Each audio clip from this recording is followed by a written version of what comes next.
Welcome to LUV Fitness Studios podcast, live from Manchester, UK, speaking to entrepreneurs in the fitness, health and well-being industry, sharing stories about the real-life challenges and hustle. Now, over to your host, Nick Phillips.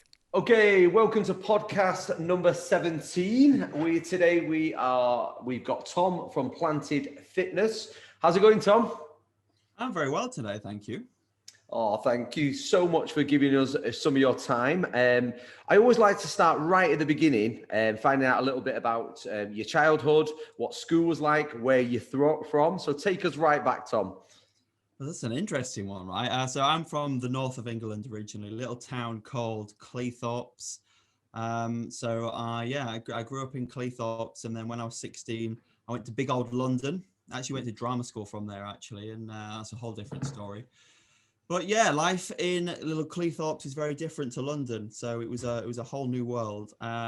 So that's really kind of where it all started, and then kind of I've been up and down from the north between London and where I'm at the moment. But at the moment, I like to call myself a bit of a digital nomad. So I don't really have a fixed abode at the moment. My business is online, so I'm fortunate enough to be able to travel, work with clients, and grow the business, help people to get results. So I feel very fortunate at the moment.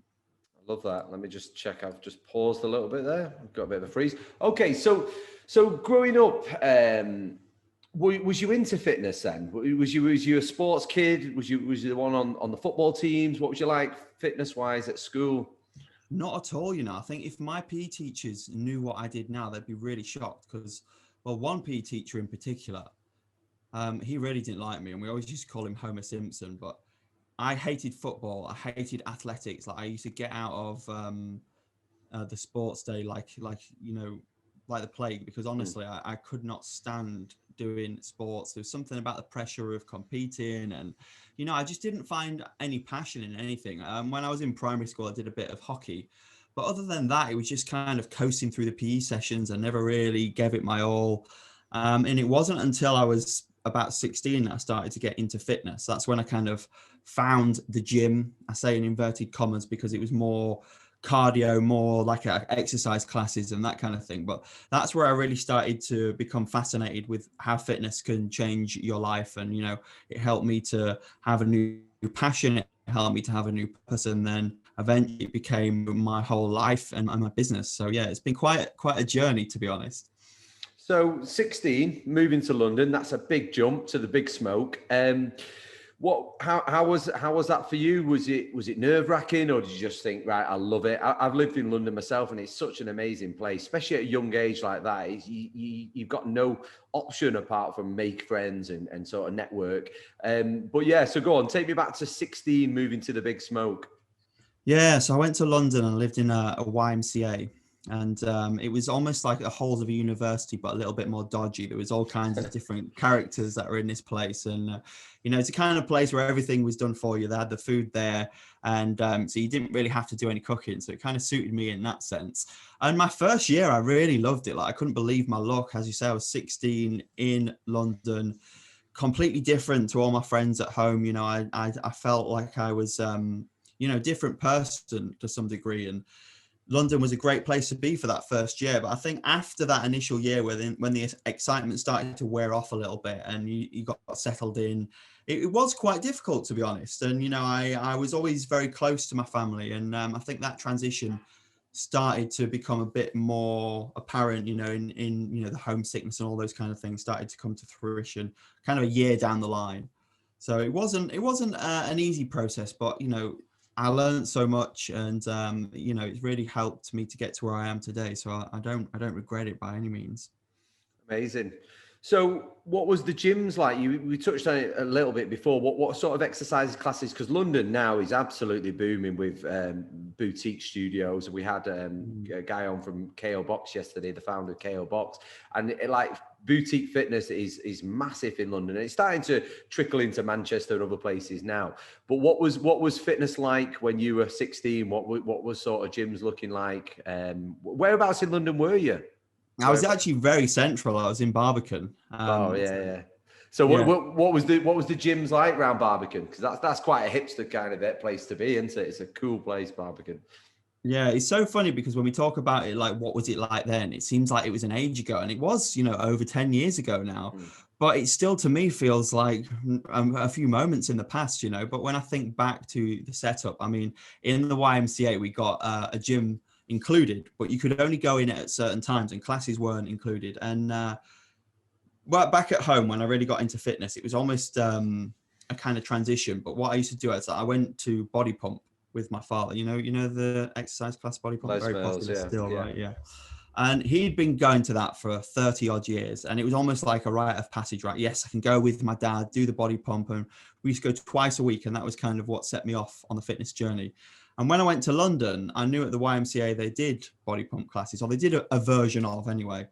But it wasn't included in my allowance, of what you got with your rent at the YMCA. So the security guards used to literally sit right next to the staircase. And I used to sneak up because I was a student, I didn't have a huge amount of money living in Barbican. It's an expensive place to live, right? So I used to sneak past the security guards and try and get into, I think they called it Power Max, but it was basically body pump, and just tried to get in there, get it done with all the middle-aged women, and then came back. But that was just because, at that kind of time, I still viewed exercise as, while it, it gave me a new purpose and changed my life, I still viewed it as something that you just get out of the way, get done, and, don't see a huge amount of results. And body pump gave me that burn that I was looking for. And it was kind of like that validation, that I had from my dad, in that this is what he does, so this is what we do, we get it done, and then we go out. So that was my process of getting free body pump classes back in London 10 years ago. Amazing. So what was next for you then? So what was next? Did you complete what were you doing, drama there? Yeah, so I did a foundation course, and then I went on to do a longer course, a degree course in Italia Conti in London. And that was another 3 years, which I spent kind of in South London. But around that time, I was living on a canal boat. So I moved away from the YMCA, got a canal boat, and was just kind of navigating up and down the canals, which worked quite well. But, the gym still kind of remained a chore, something that I do just because I have to. And when I came away from the YMCA, I couldn't afford to, pay for a club or a gym that included classes. So I got the cheapest possible gym, which was the gym, which they're all over the place now. I don't think they was as popular then, but just kind of starting out. And I remember that membership was £22 a month. So I used to go into the gym on my bike, used to go for my canal boat, get up really early, go into the gym just before I went into drama school, and, smash out like a 45-minute workout. But it was painful. I really didn't know what I was doing. I didn't have any help. And my view of exercise was just punish yourself and get out. So I really used to dread these workouts, but I still kind of did it, But that was just a way of me kind of getting it done in London again as a student with not a huge amount of money. So was the goal to become what was the goal? What was going through your head? You wanted to become an actor, or you wanted to get in onto the West End? What were you working towards? Yeah, so originally I wanted to do theatre work, and I wanted to be an actor. I wanted to tread the boards. But I think as I went through the training, and this is something that I've learned about myself since, as I went through the training, it became evident that this was not where my passion lied. I was 16 when I went to do that foundation course. It's quite a young age to make that transition. And after that foundation course, it was just kind of expected that you then apply to get into drama school. And a lot of people spend quite a few years, auditioning, waiting to go through that process. And I was fortunate enough to get a place at the next kind of course along the line, which was Italia Conti. And so I just kind of went with it, and I never questioned it. I never questioned, is this really what I want? And I remember kind of sitting there in the first few weeks of the course thinking, I'm not sure about this, but it's in my nature to kind of keep working at things, and I don't like to give up. And if I give up with something, I see it almost as a failure. And I thought about all those around me and what they'd think of me. So I just kept pushing on through this degree course, did it, finished it, graduated. Went out into the world of acting and treaded boards, did a few projects here or there, nothing to note, to be honest with you. And this thought just kept coming up, are you doing the right thing? Is this the right path for you? And I'd always been into fitness, but I didn't believe that, I could be the type of person who could explain things to people, who could coach someone through a process. My self-esteem was really quite low. And it wasn't until kind of a partner at the time really challenged me on that I actually thought, maybe I can go in this direction. And I started to think about how I can, what I actually want in life, not just doing something to serve what other people think of me or to pander to this identity that I'd built up, but actually, what do I want in life? And that's when, I qualified as a coach and committed to start helping vegans, and kind of led me to where I am now. But it wasn't a linear process by any means. And it's taken a lot of kind of self-discovery to get to that point. So at the moment, I still have agents for commercials. I still have agents, for kind of modeling work and that kind of thing. But I'm very clear that I want to use my skills that I've learned from drama school in more of like a way to inspire people with the health and fitness. So more of like a speaking kind of capacity rather than the traditional, theatre or playing a character. So things have shifted quite a lot, to be honest. That's amazing. So we touched briefly on the plant-based. Was you brought up plant-based, or was it something you discovered yourself? No, I wasn't actually. So when I was 14, I made a decision that I wanted to try vegetarianism, or at least give this lifestyle a go. So I was sat in a kebab house with my parents. I had my chicken kebab right in front of me, and I remember looking down at it and saying, "I think I want to give up chicken." And they were like, "Okay, well, if you want to do that, we'll support you," which I didn't expect them to say, because I think they were just thinking it was going to be, fly by night kind of thing. But it wasn't, I went vegetarian, and I never looked back really. But every time I had, a cold or an illness, my dad would always say, "Oh, it's because you're not eating enough meat," this kind of thing. And this went on for years. And well, by the end of it, I was 12 years vegetarian, and I transitioned to vegan. But now my family, pretty much all of them, are vegetarians. So it's kind of like that led the way for everyone to reevaluate. It was as simple as, I'm going to stop eating chicken, and that was it. Never. Did you start with just chicken, or did you go fully veggie from there? I think what I said originally was it's just going to be chicken and pork, but I didn't eat beef anyway. And I never really had things like lamb or that kind of thing. I think my parents just saying like, "We'll support you," made me think, all right, let's go for it. But it felt very extreme to me at the time to become vegetarian, and thinking back to the small town of Cleethorpes, or where I went to school was actually Grimsby. The school was on a council estate. It's closed now, but like a really deprived council estate in Grimsby. And so it wasn't a common thing. There was not really, there's 2 or 3 vegetarians in the whole school. And my friends, friendly banter and that kind of thing, that was quite rife. But it was a big step for me, and I definitely kept it from them for some time. And avoided conflict as much as possible. But yeah, I really never looked back from that moment, that's for sure.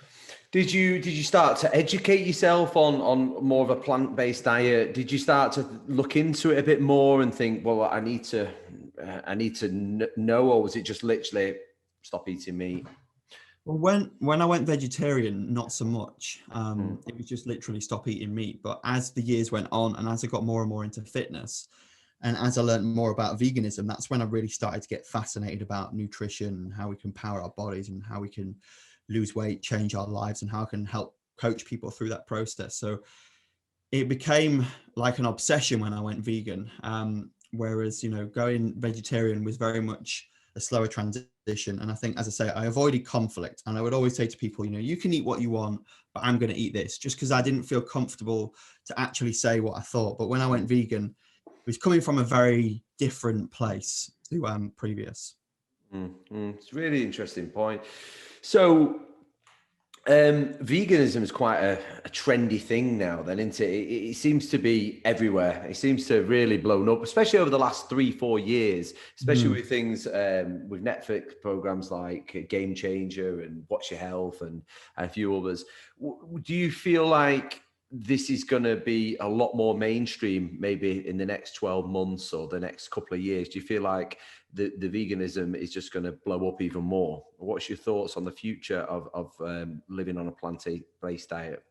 Yeah, I've said a few times that I really do think that in the next 5 years, most people will be vegan, because I'm seeing it from all ends, people who I never thought would consider this lifestyle, people who used to rip me apart for being vegetarian, are now kind of considering what this can do not just for the health, but also in terms of the environment and, ethically as well.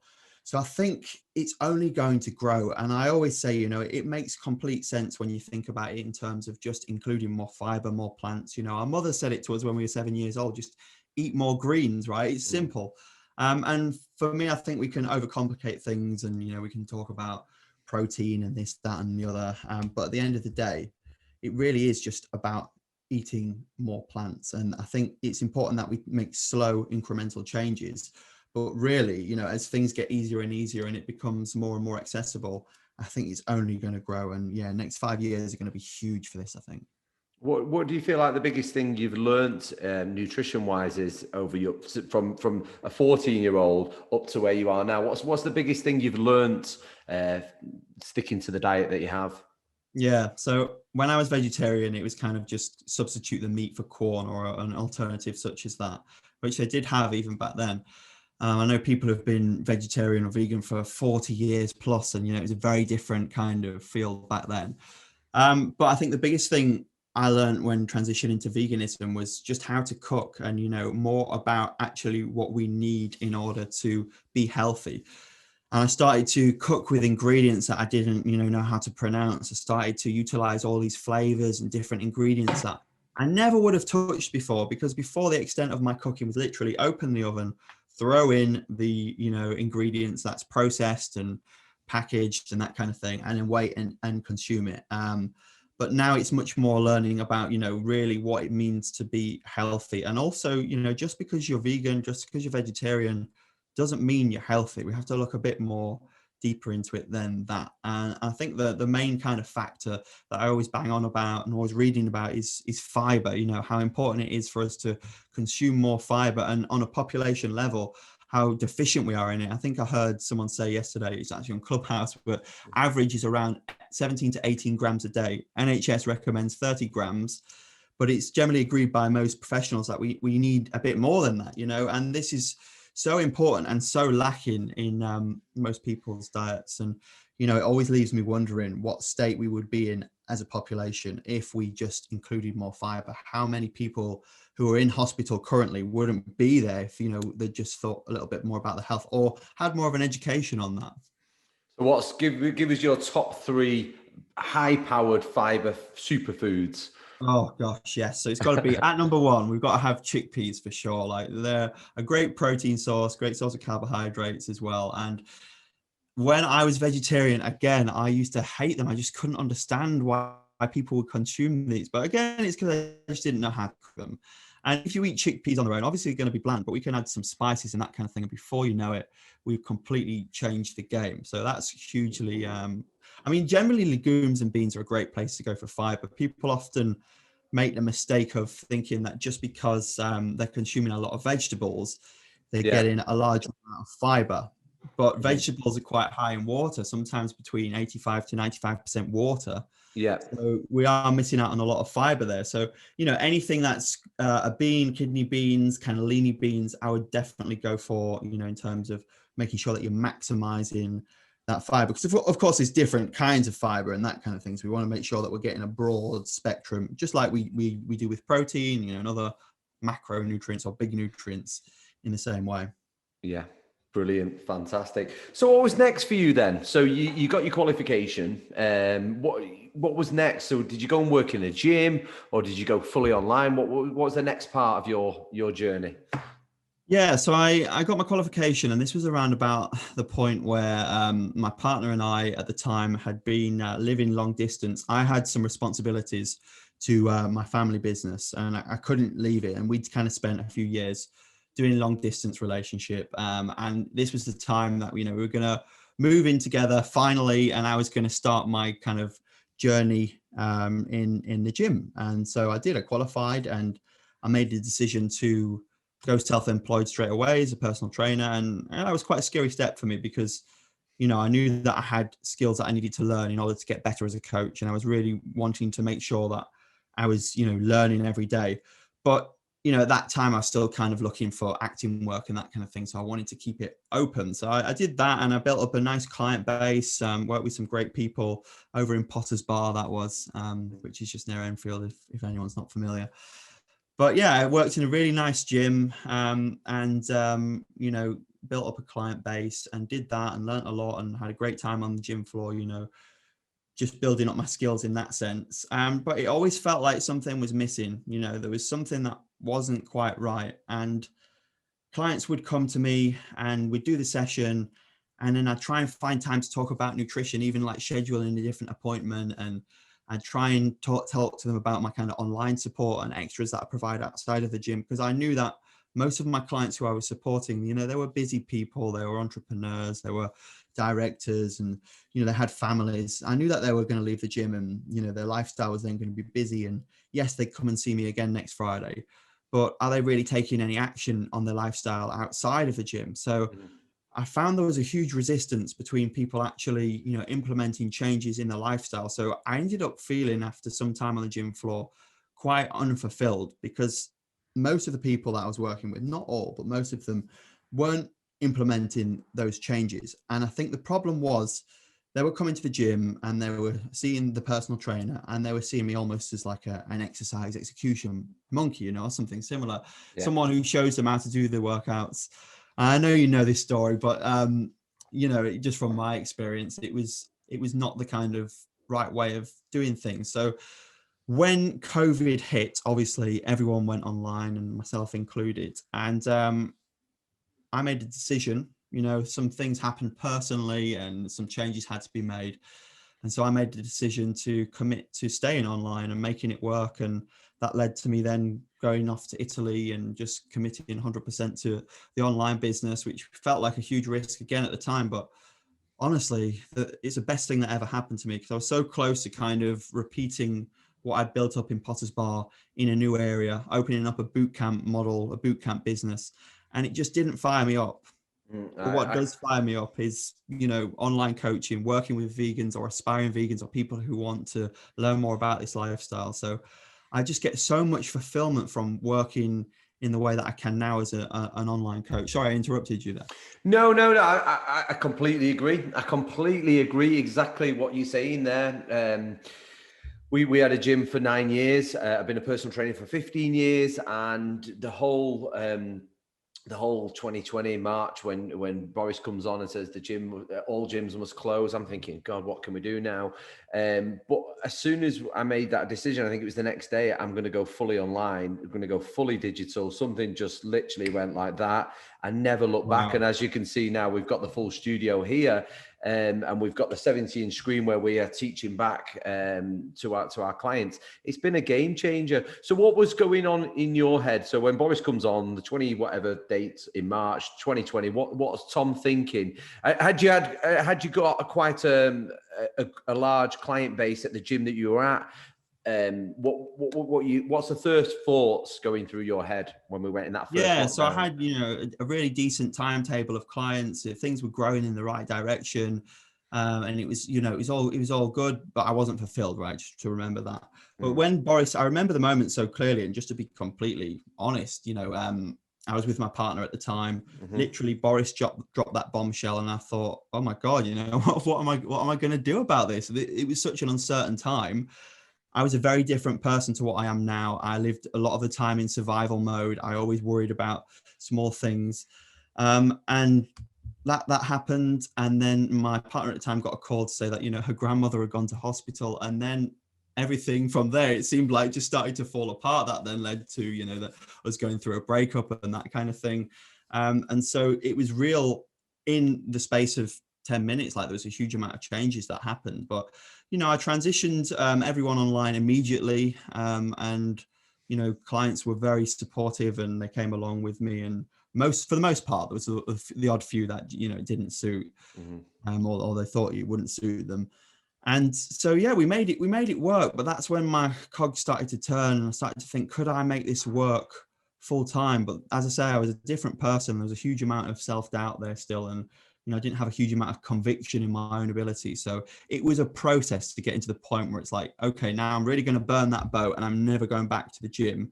I'm going to commit 100% to my passion and my purpose and my, you know, desire from there. That's so similar to our story. Literally, no turning back. We did exactly the same thing. We literally just lifted up the doors and we just sold everything. We just got rid of everything because, I think deep down, like people were telling us, it's only going to be 2 weeks. You're going to be locked down. It's going to be 2 weeks. I knew from that the way the world was, that this will change fitness. This will change fitness, whether it's a good thing or a bad thing. Fitness has changed. You're always going to get the gym people that are always going to go and find a gym. As soon as the lockdown lifts, there'll always be a queue of people ready to go. But also there's a lot of clients out there that are maybe scared of going to the gyms or sat thinking, I want to get into fitness, but I just don't know which way to go. And that's why the online, that our sort of avatar now has changed. As a business, we're no longer training the super fit that the gym goes. It's more the people that need to learn to start with stuff like hydration, start with going for walks, start learning how to do body weight resistance training to start with. What's the biggest thing you've learned in the last 12 months then by going fully online? Yeah, I think it's exactly that. And by that, I mean conviction in myself. At the end of the day, what I've learned is that it doesn't matter what mentor you have. It doesn't matter what guidance or support you have. Ultimately, none of us have a crystal ball. We don't know what's going to happen in the future. So there has to be a degree of self-trust in everything and conviction in yourself, so that that regardless what happens, whether there's a lockdown or whether, there's this restriction or that restriction, that whatever happens, you can get yourself through that. And you kind of got that self-belief to take the necessary steps in order to navigate this tumultuous time. And I think it's not an easy lesson, but once you kind of really get to that point, and it's like nothing can phase you in some respects, right? And of course we have bad days and we have challenges, but if at the end of it you can get yourself through, it's hugely powerful. Yeah, 100%. So do you feel like you're a complete different person now this last year from making that decision? Do you feel like a complete new person? I do. When I was going through school education and that kind of thing, I worked in a very specific way because I'm severely dyslexic. And through education, I got through it by just putting in more work, more hours, ticking more boxes. And that kind of got me to a position of being average. And so that carried on throughout the rest of life. And I think I just kept repeating that cycle. But in order to get to the next level, in order to take steps forwards, I realized that that's not going to work anymore. And the work that I needed to do was more internal, and it wasn't necessarily ticking off boxes, but it was more about, just realizing how I can become the person that I need to be in order to get to where I'm going. And it's the same for clients, right? I'm able to support them only as far as I've been. And so by asking yourself the difficult questions and by taking steps are going to benefit you and those around you, it helps to give you clarity. So I think that's really the biggest thing I've learned, just in terms of trusting myself. Fantastic. Do you have any sort of routines you stick to, morning routines? Do you have any sort of little hacks for yourself to get you on fire for the day? Yeah, to be honest, I do. I mean, this is something that's built and it's evolved over the years. I think originally I kind of became very obsessed with self-development, right? And reading every book under the sun to just learn, to grow, to become something else. Because I think that often comes from a place of not feeling enough, right? But I've over the years tweaked my own routine based on what works for me. And I love to get up early, between 4 and 5. And I've been starting the day recently with meditation. I've been really fascinated by Dr. Joe Dispenza's work. I don't know if you know him at all. He's got some great stuff out there. But yeah, I start the day with that. And then at the moment, because we're both addicted to Clubhouse, I've been jumping on Clubhouse 5 a.m. Pete Cohen's got a great room on. I've seen you in there. Yeah. So that's a great place to kind of talk to like-minded people and get that fire lit up. And then 6 a.m. I go live with another coach, and we do like a mighty morning. And our aim is to bring fire to other people's morning. So we just talk about, little tips and tricks you can do. It's a short little 10, 15 minute live. We only started it last week, but we're going to keep it going for at least the next kind of, we said 31 days, Monday to Friday, which we'll do. But I think, to be honest, we're both getting a lot of value from it, and feedback's been pretty good. So we're going to. Is that on Instagram? That's on Facebook, but we're looking Facebook. to maybe turn it into a podcast as well. But we're going to see how it goes. It's only the second week. I've got a podcast myself as well, so certainly not unfamiliar to that territory. But this is a very different style.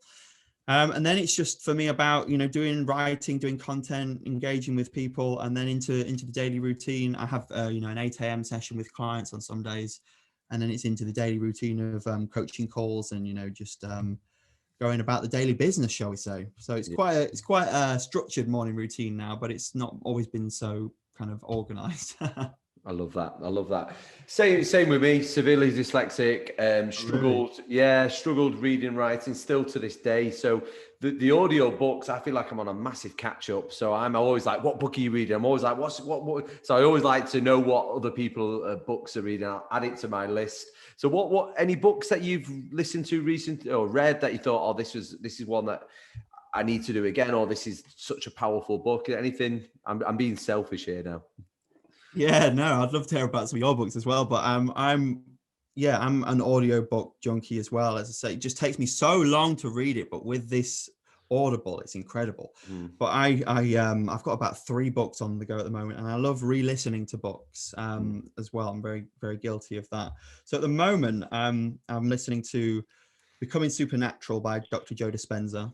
I read his first book, Breaking the Habit of Being Yourself, and was just blown away and started to implement the meditations, as I say. And I've seen I know that he can be quite a controversial figure. And I think his work is not fully understood or fully backed by science yet. But I think what he's teaching is really game changing. So if anyone's like open-minded to changing their life, definitely. I'm going to add that to my list right now. So the next one is The Laws of Human Nature by Robert Greene, which is one of the most fascinating books I've ever read. I mean, that guy's brain, his outlook on life and the way he thinks and the way he references everything back to history. I got a few hours in. It's 24 hours long, this audiobook. I got a few hours in and then I left it for a few weeks. And now I'm like, okay, now I have to go back because he's got such a complex mind. But that's another one I'm reading. And finally, Fiber Fueled by Will. I'm really not even going to try and pronounce his surname. It's of Polish origin, but I just can't even go there. But yeah, by Dr. Will say Fiber Fueled, which is a great book obviously about more plant-based foods and that kind of thing. Brilliant. I'll check them books out 100%. Any other nutrition books that you've listened to, or if anyone wants to get more into a plant-based diet, any books that they should start with?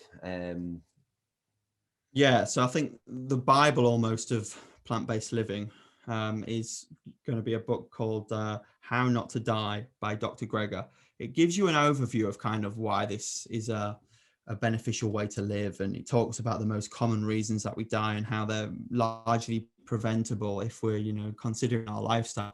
And not a vegan book as such, he's not bashing people over the head with veganism, but he's just talking to you and giving you the evidence and presenting the evidence about why eating more plants is healthy, basically. There's another book of his called How Not to Diet. So he shares his tricks. I'm kind of midway through that at the moment. Shares his tricks around, losing weight and optimizing weight loss with plant-based living. And yeah, there's so many great books out there. But I think that's just a great place to get started. It doesn't overwhelm you at all. Brilliant. Fantastic. So what's next for yourself as a coach, and what's next for Planted Fitness? What's the vision? What's the goal? What's the mission?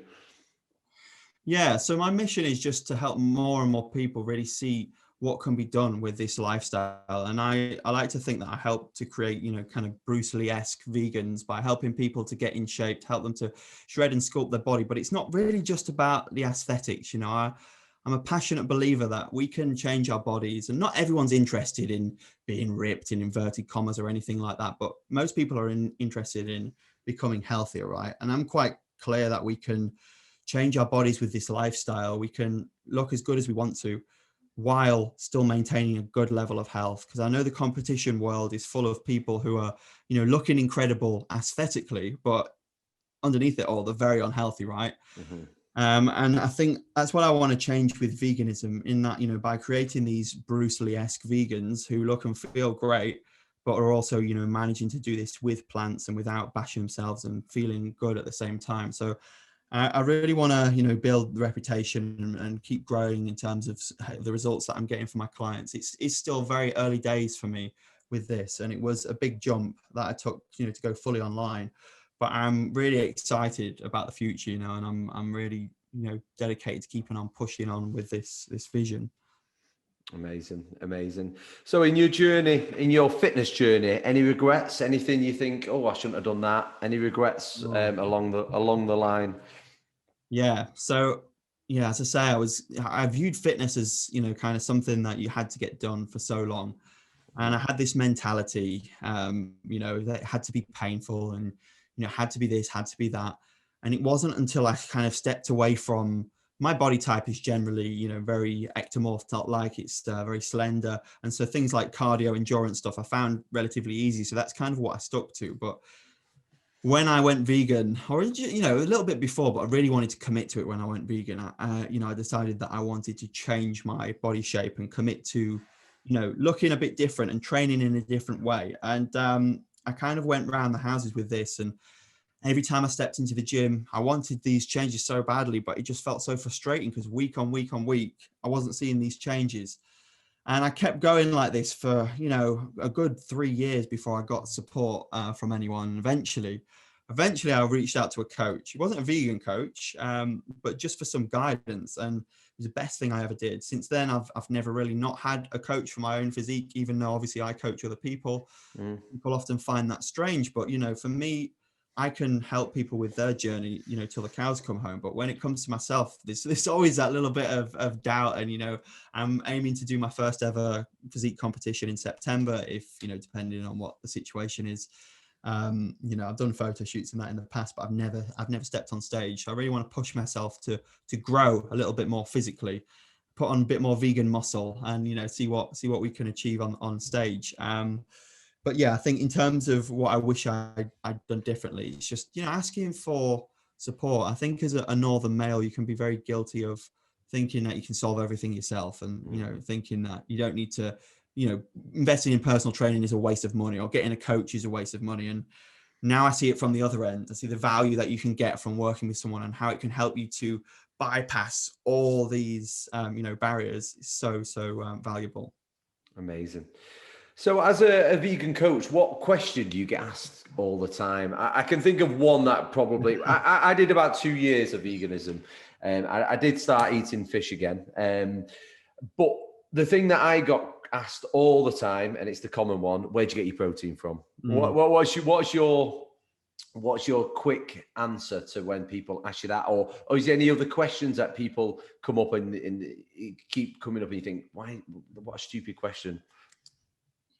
Yeah, to be honest, it's still the big protein one, to be honest. And I don't, I don't ever get annoyed at that, because it's not that long ago that I didn't know these things, and I was searching for these answers as well. And I think when we live on Instagram, where we're followed by, lots of similar people, and you can feel like there's a real vegan community going on, which of course there is, but we have to remember that this is not the whole of the world. Like if you go to, the Council of State I was talking about in Grimsby and start shouting and asking for vegans, there's going to be no one that comes out, because it's so alien. So I like to be patient with people, and I never judge people, because as I say, I didn't have, any of this knowledge not that long ago. But I just explained to them that, protein is available, as you know yourself, it's available, in many different foods, most of which we're probably not aware of are sources of protein. And we actually don't need as much protein as what people think. It's very easy to get it across the course of a day. And unless you want to really optimize your protein intake to build muscle or something like that, you probably don't need to worry about it as much as you think. But even so, if you just track your calories for a day on an app, like Chronometer or MyFitnessPal, then you'll see that you're able to get it from beans, from lentils, from, tofu, seitan, tempeh. There's so many different sources, but the message is getting out there. But I think people are still kind of, a bit new to the party, as I say. But I think Game Changers, the documentary, has really helped with that. Definitely. What's your thoughts on the mainly soya-based sort of fake meats out there on the market? I know Beyond Meat do a burger and sausages and stuff. What's your thoughts on that? Yeah, I think a lot of those products are obviously very processed. They're very unhealthy. There's no denying it. So we definitely have to be mindful of that as vegans. And as I said before, it's not just a case of go vegan and you're automatically healthy. We've still got to be aware of, what's going on. I think there's a danger of, as more and more people go vegan, there's obviously going to be more and more products, and with that there could start to be connotations that veganism is unhealthy. And of course, if you're going to just consume the processed products, if you're not going to think about your health, if you're just going to eat vegan chocolate all day, you're going to have just as much chance as becoming overweight or becoming unhealthy, getting heart disease, all these kind of things that you would get from consuming more of a standard diet. So we definitely need to have health at the forefront in whatever we do. And I don't think that, consuming these products to start with is necessarily a bad thing. It's a good transition for people if they are wanting to move to this lifestyle. But the long-term aim really is to optimize whole foods as much as possible. And when you're going through, prep like myself now, I am having to consume some of those products, but I'm just very mindful of where they slot in and trying to balance it out and minimize it as much as possible while still hitting quite a high protein intake and that kind of thing each day.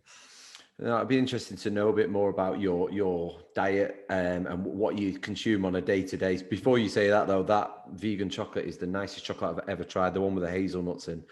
VO. Oh, it's incredible. So talk me through a daily food consume, what you eat on a daily basis, and what sort of training you do, because you need to check this guy out. You want to see his Instagram pictures; they're insane.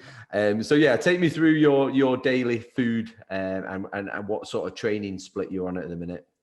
Yeah, so at the moment I'm working with a female coach, Christine Fox, if she's listening. I don't know if she will be, but you never know, right?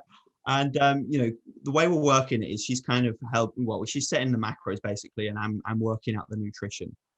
She's not a specialist vegan coach or anything like that, but I kind of look after what we're going to consume, and then we just talk between us. But for me, that's the value of having a coach, someone just to bat ideas around. It's not necessarily leader follower, but we work together. And it's the same with me and my clients. We work together to find them a route forward in their goals. But for me, I start the day, it's generally porridge with peanut butter and then flax seeds and chia seeds, and maybe some protein powder in there or a plant milk. Then I'll move on to, at the moment, it's not the most interesting of foods, and this is purely my choice. I often say that I would never put clients on the foods that I'm consuming at the moment, but that's just because it's my choice. I'm currently not in a relationship. I enjoy cooking for other people, but if I'm just cooking for myself, for me there's not that level of pleasure. So I could make it a lot more interesting. I could really make fancy meals, but it's my choice to do this. So then after that, it's tofu, generally chickpeas, and then a carbohydrate. So it'll be something like brown rice or chickpeas or something similar. And then for evening meal, or I've got a few snacks along the way. I might have some nuts, some seeds, keep up healthy fats, protein as well, protein powders throughout the day, and then an evening meal, which will generally be something a bit more processed, like a plant-based meat, and I'll make like a pomodoro sauce or a bolognese, and then again another carbohydrate sauce. So at the moment, I'm on around I've dropped, but just to give you an idea, around 175 grams of protein. So it was a bit difficult to hit the 250. Mm-hmm. And then 350 grams of carbs and around 80 grams of fat. So it's not too difficult. In the past, I've definitely gone for much higher calories, much higher macros, and my small ectomorph body has not been able to process that amount. But I'm definitely, you're speaking about the photos, I'm in a lot different shape, not hugely different, but definitely a lot more growth than there was when I did those photos, shall we say. And what's your training split? So what are you doing? What are you doing training wise? Obviously, we're still in lockdown at the minute. So what's your training looking like?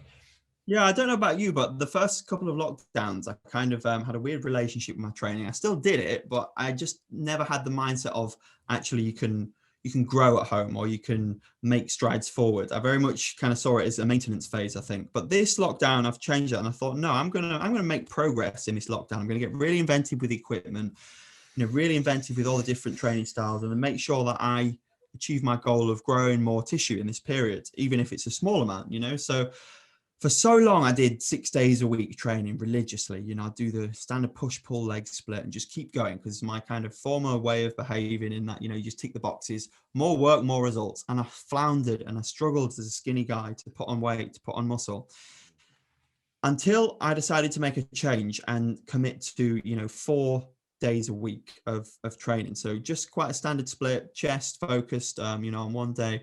And then obviously we got legs, and then back and biceps, and then shoulders and triceps. So generally, even though it's a 4-day split, trying to hit the muscles twice a week, as much as possible, but really focusing on intensity during those sessions. So before I do 6 days and I just kind of come in the gym, come out, tick the box, all good. But now it's like, okay, I've got this time.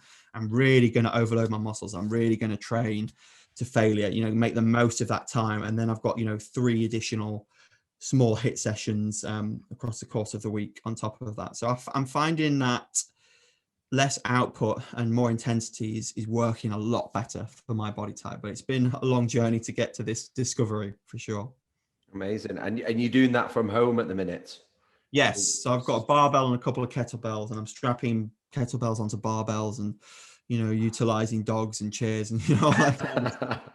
I know it exactly. But that's the thing. I think that's the difference. I mean, a lot of coaches I've spoke to have just literally, it's not for me, this home training. I'm not doing it. I'll wait till the gyms come open up. And what we have found by giving people proper programming throughout lockdown and giving them that flexibility of training from home, maybe when the kids are still in bed, and literally coming down and grabbing the dumbbells, the kettlebells. But we were doing push-pull legs. We're doing a different split. But I'm getting amazing results with my guys because they are, instead of just beasting them all the time, we're actually going through a program, as well as getting the steps in, and as well as keeping on top of their nutrition. But they're getting amazing results because now, instead of being able to get to me once or twice a week, they can get to me 4 or 5 times a week now. So we are getting amazing results.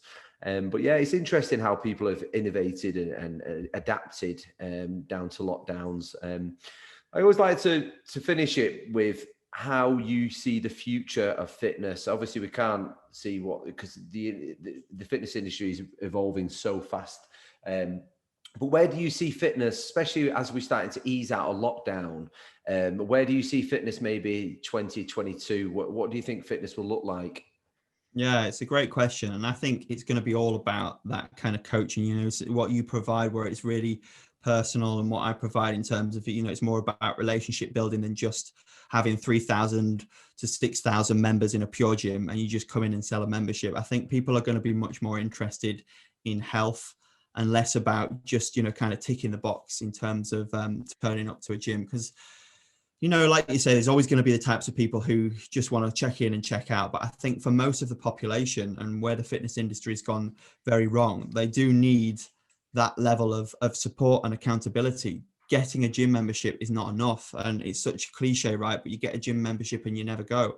But if you've got a coach, like yourself, waiting at the end of Zoom, or waiting, in a gym environment where you're going to be part of a community, I think that's a big thing that's, obviously come from COVID, the importance of community and the community helping you to get to a result. So I think it's going to be much more about that relationship building, that community building, and, just trying to get results for the long term rather than just this constant cycle of being on plan, off plan, diet starts Monday mentality.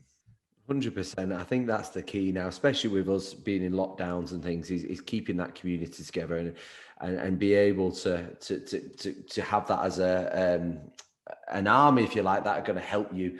We've got a strong community group on Facebook. We've got over 800 people in there, and I love the wins. I love when people are posting, this is how much I've lost, or this is my transformation pictures. But I love it when someone puts in there and says, I'm having a really shit day, and then maybe 50 people are lifting them up saying, look, I was there yesterday. Do you know what I mean? And just that whole community side of things, I think people are going to miss that. I think people have missed that over this last year, that as soon as gyms do reopen, the people want to train together. But it'd be interesting. It's an interesting time for fitness and gyms, and see which way things are going to head. Yeah. So last question then. So from that 16-year-old moving to London all the way to where you are now, would you do it all again? Oh, that's a good question. Yeah. Absolutely, I would. I feel like at this point in my life, I'm, fortunate enough to be almost, Pete Cohen, our mutual friend, if you like, he always talks about designing your life. And I really do feel like that's what I'm doing now. And I think that then helps you to help more people, because you're in a place where you can come from abundance. And so in order to to get to this point, I've had to go through those kind of hurdles from that, and, you know, changing path and that kind of thing.